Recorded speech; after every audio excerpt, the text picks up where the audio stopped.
Luke here for SimBoxx. Delighted this evening to be joined by the Glasgow Warrior, undefeated Scottish heavyweight champion, Nick Campbell. Nick, how are we doing? Good, man. Thanks for having me. It's a pleasure to be back. Yeah, always a pleasure to catch up. So, let's get straight into it. Most recently, you've been part of the Joseph Parker camp for the huge Joe Joyce versus Joe Parker fight coming up in Manchester, September 24th. Just take us through how that opportunity come around to be part of such a great camp for such a big fight. I basically, I know Andy Lee. I had sparred a bit with Sonny Bill Williams, who he was coaching for his last fight. And Andy just got in contact on Sunday evening saying that one of the sparring partners was unable to make it for the week. And would I be interested in coming down for the week and giving Joe some work? And obviously, I snatched his hand to take the opportunity. So that was it. Literally, I got a phone call on Sunday evening, and then I was on a flight on Monday morning down to Morecambe. Happy days. So, you've been in there. Joseph Parker, former WBO world champion. Tyson Fury, of course, is in and around that camp as well. So, just take us through the day-to-day goings on inside that camp. I'm sure that, there's not a quiet moment with such big characters. Andy Lee in there as well.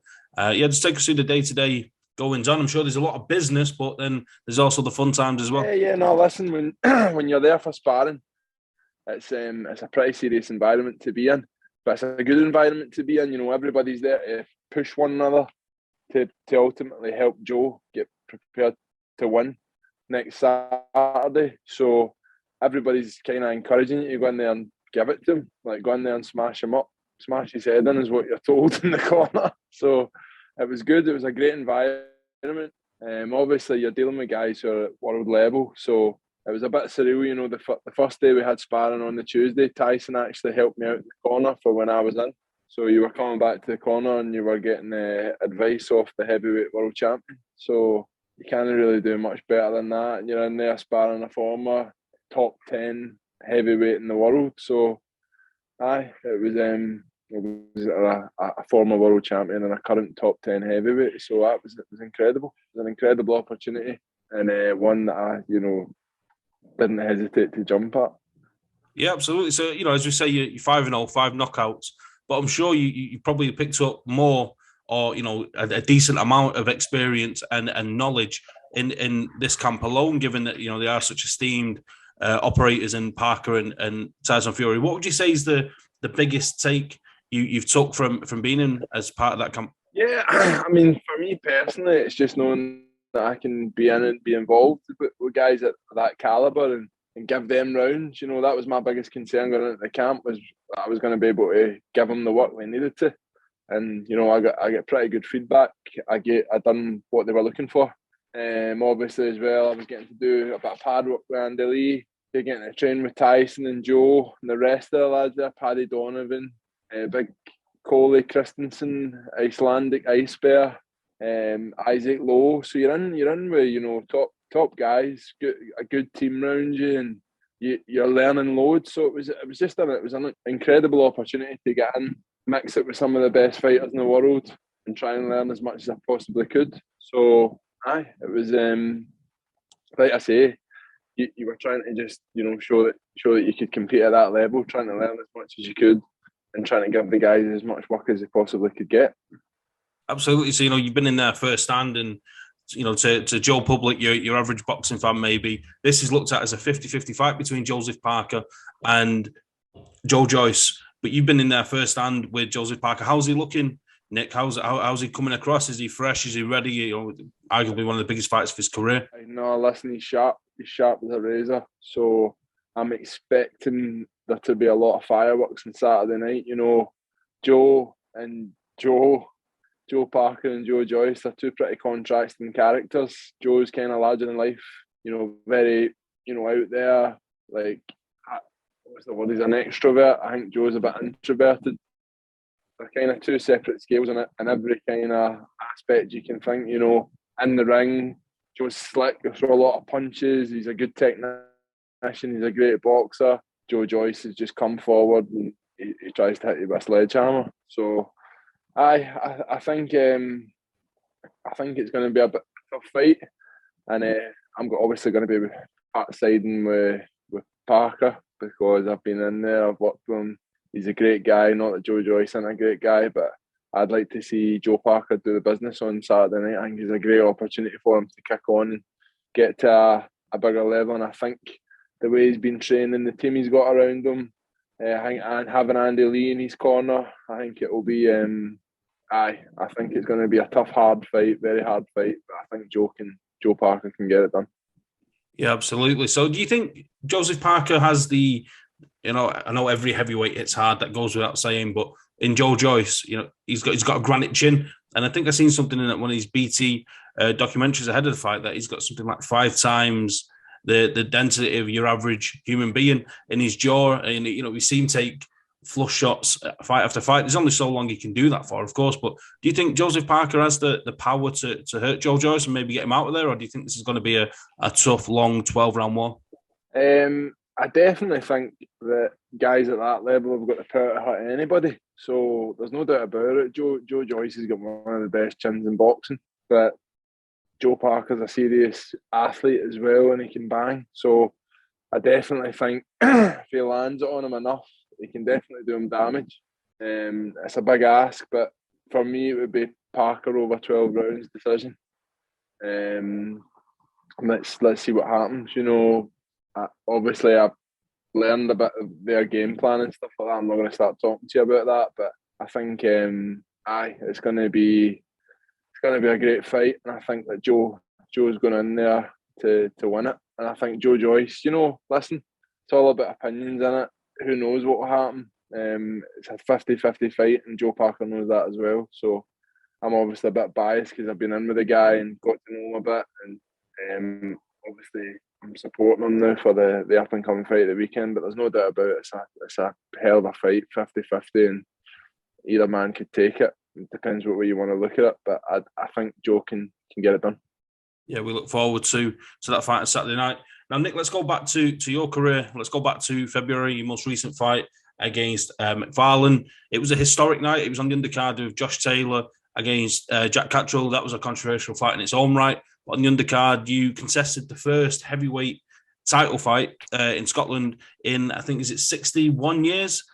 So quite a historic moment. You was victorious in that fight via TKO in the 7th round. Just how proud of a moment was that for you, firstly, Nick, in winning that title and such a historic moment in your career and in your life? Listen, it was incredible. I couldn't have really asked for it to be any better. Everything about the whole night, fighting on the Josh Taylor undercard in Glasgow, my home city, in the Hydro, the best, arena for boxing in the city. I had, sold £20,000 worth of tickets. Had all my friends and family there. I was in against Jay, who's a real character, and he was tough as nails. I'll give him that. He took a lot of punishment. It was hard to get out of there, but I really couldn't have written it any better myself. And like you say, it was a title that hadn't been fought for 71 years. So it was brilliant. I know it's only an area title, but Scotland's my country and my homeland. So I'm proud to be the first person to hold that title in 71 years. Yeah, absolutely. Did I hear right that the previous person to hold that was George Sterd in 1951?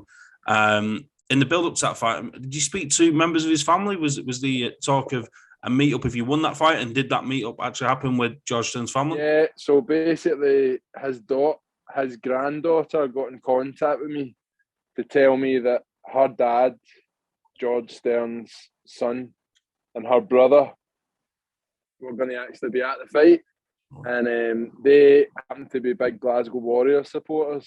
So they had watched me play rugby, and now they were going to watch me fight for their grandfather's title. So that just added a wee bit to it. Do you know what I mean? A bit of history there. It was nice to know that there was somebody there to watch the title be handed on to the next heavyweight. So it was a nice touch, and it was really nice people, and it was good to have that little connection back to 71 years ago. Yeah, absolutely. What a historic moment. In terms of the fight itself, Nick, of course, you went into that fight with 4 wins from four knockouts. But for the first time, you stretched to 7 rounds. Going into that 7th round, your 6th, 7th round, you've not been that far as a pro before. that was uncharted territory. How did you find it? You know, it was a tough fight. It was a slug. Both guys, obviously, you both clearly tiring, but it was your power that shown up. But how many questions did you answer for yourself going into those middle rounds that you'd not been to that level before against somebody like Jay McFarland, who was really putting that pressure on as well? Yeah, listen, it was. I'm a fit guy. I'm a strong man. You know, I've been a professional athlete since I was 19 years old and trained seriously since I was 14, 15. So I prepared properly for it. You know, I put the time in the gym, done the rounds and sparring, done everything that I thought was the best thing to prepare me for that fight. So I was never really worried about having to do 10 rounds. It's funny, I spoke to, I can't even remember, I think it was Willie Lemon, and he was telling me that whenever he fought championship rounds, like a 12 rounder or whatever, he never done any more than 6 rounds in sparring, because he's like, you just do it. There's no, you can't train for it, or you can train for it, but there's nothing quite like doing it. So as long as you've done the rounds in training, you know you've put the time in the gym, you'll get there. So I was confident going in that I was going to be able to do the 10 rounds. And like I say, I was actually surprised with how tough Jay was. I knew he was tough before I fought, but I didn't really realise how tough he was. He shipped an incredible amount of punishment. He took some clean shots as well. So, you know, fair play to him. He really did. He gave everybody their money's worth. He gave me my money's worth. So it was good. But like I say, he caught me with a couple of decent shots. He caught me with a good body shot in the 6th, but I came out in the 7th round and got it done. So, listen, I ticked a few boxes for myself. Obviously, that one, they put me in good stead going forward. You know, I know that I can go over that distance. There were some things in the camp which didn't quite go right for me personally in terms of wee niggles and injuries and stuff like that, but no excuses. I think like getting the 7 rounds in and knowing that I can be a wee bit fitter and a wee bit stronger and a wee bit smarter the next time I go in the ring's only going to do me well. At the end of the day, that was my 20th fight, amateur or pro. So my 5th fight as a professional. Jay's fought nearly 20 times as a pro. So in terms of experience, I'm still a novice. So like I say, every time I go in there, I'm learning, progressing, and I think that will do me well going on in the future. Absolutely, absolutely. So, like you say, it was a fantastic night, a historic night, and congrats on that win. Now, that was back in February. So, where are we up to in terms of you know, kicking on from there? You've not been back out since. Can you just give us a bit of an update on what's been going on behind the scenes? I picked up a wee injury in training, believe it or not, just after the fight, which sidelined me for about 3 months. So, I'm over it now. I'm fully fit, 100% again. I've been training solidly for the past 10 weeks. Obviously, I was in camp last week with Joe Parker over in Morecambe. So I've had I'm back up to full fitness. Do you know what I mean? I'm ready to go really. But as I'm sure you're aware, the fights and dates and getting a show and all that can be tricky sometimes. So my manager Mark, my coach Dan are working hard to get me a date soon. And all I can do is just kind of keep ready and ramp it up whenever we get the date and we know we're fighting, so that we can peak for that date. But everything's in place. I'm training well. I'm feeling fit. I've had a great 10 weeks. I just need to keep ticking over and wait till I get that call, which unfortunately I don't have at the moment. But hopefully in the next couple of weeks I will. Yeah, we look forward to the return to the ring. Nick, what's the promotional situation at the minute? Are you signed with Boxer? Was that like a kind of one fight deal that was on the Dress Taylor undercard, or will you be fighting under the Boxer banner moving forward? Yeah, I've still got one fight with Boxer, so I've still got one fight to go with those guys, and I'm hoping to go out, put in a good performance, and then hopefully get another contract with them. So that's my plan. Sky have been really good to me so far. Boxer have been incredibly good to me so far. It's all down to performance and how I go out there and perform in the night. So I'll just be hoping to go out, put in a good performance, and hopefully I have myself another opportunity to fight on Sky for my next 3 or 4 fights.